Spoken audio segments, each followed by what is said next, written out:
Okay, it's time to talk about a very important topic. I think by now there's no way to escape the coronavirus, or at least no way to escape the headlines and newspaper articles and so on about the coronavirus. Now, first of all, I hope you are well and your family is well and your loved ones are well.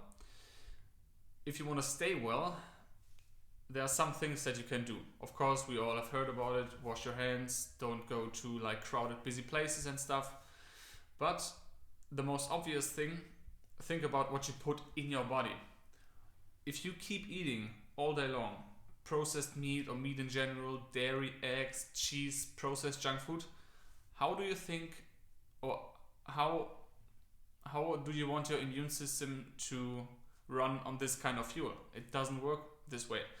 In order to have a functioning, a well-prepared, a well-equipped immune system, you need certain nutrients. You need, for example, vitamin C, you need magnesium, you need certain B vitamins, and on and on and on.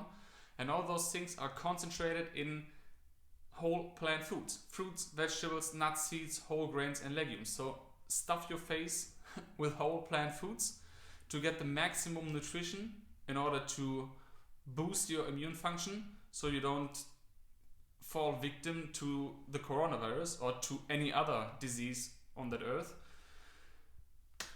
And if you need any help for this, of course we got something for you. Looks approximately like this. This is our Whole Foods plant-based recipe ebook, which you can get for free. There are around 20 recipes in there, Whole Foods plant-based recipes, and we also made sure to give you information about the benefits of a whole food plant-based diet.